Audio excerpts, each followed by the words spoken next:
Hi, what's up mga ka-amethyst ko? Here we are again for another video para sa month of May 2024. Full moon reading ngayon. Okay? Kasi Scorpio full moon.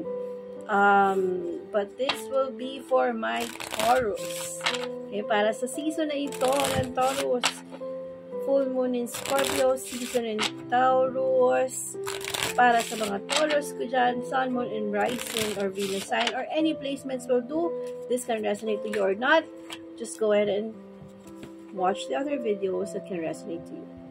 5 Diamond. Ayan, pag-usapan natin ng career ng aking mga Taurus.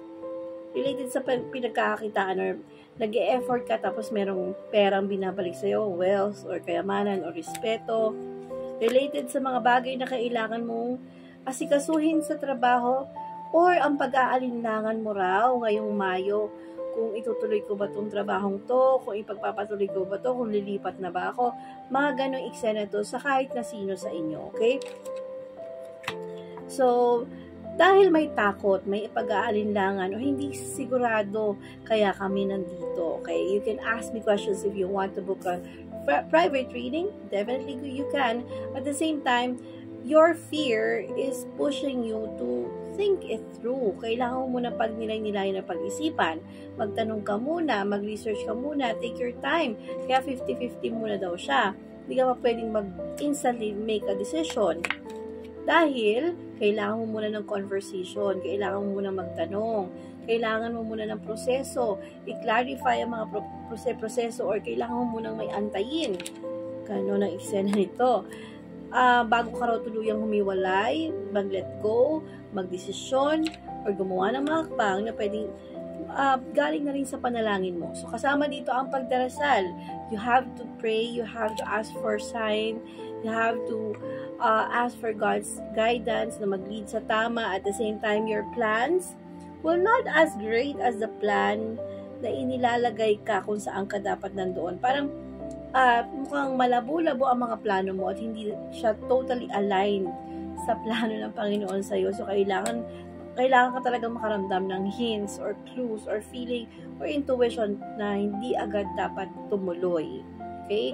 Dahil malamang kung tutuloy man o sa ilan sa inyo, matutuloy pa rin naman tong mga actions and decisions na to, pero kailangan munang may gagawin, may pagdadaanan. At ang ilan sa inyo nakatakdang maglakbay, magtrabaho sa ibang lugar, or mag-change ng place, or mag-move ng bahay, or mag-move ng career. So, pigilan daw muna ang sarili, pause muna for a while, wag agad-agad magiging agresibo or magmamadali, para ang kapalit ng ito sa mahabang oras at panahon ng pagtatrabaho at pagsisikap ay maraming kayamanan, long-term ang epekto, long-term ang respeto. Yan, ha? Ngayon, dahil dyan, kailangan ko nang ayun, nabalasan na to. Kailangan ko na lang ulit-ulitin. Okay. First card para sa inyo, muntik lang alis. Taurus. Uy, bigyan daw ng malaking pag-asa. Taurus placements to, ha?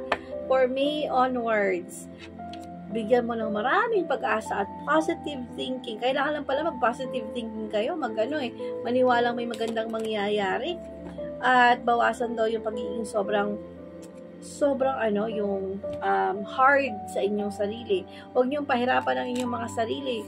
Especially yung anxiety and depression. Tanggalin daw muna. Bawasan daw yan. Meditate and pray para magkaroon ng breakthrough sa susunod na buwan. At dahil dyan, ang mensahe naman ng Oracle card ay, if you have a loyal heart with your colleagues, amo, trabaho, attached ka na. Okay?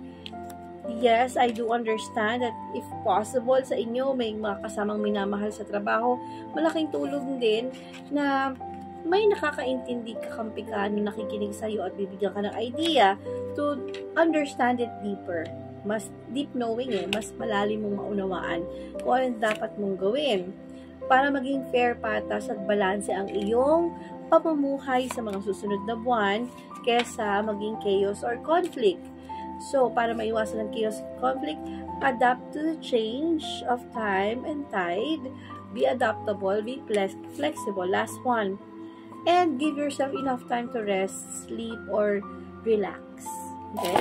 And last but not the least, ang sabi naman ng aking tate, pagdating naman sa inyo, if you are a friend or a son that will take a risk or gamble, I would strongly suggest to urgently call, communicate, or talk to someone who can give you an advice para makaiwas ka sa danger at pagyaman or pagiging rich ang maganap sa buhay mo. So, maraming salamat po. Take care and God bless everyone. Maraming salamat po.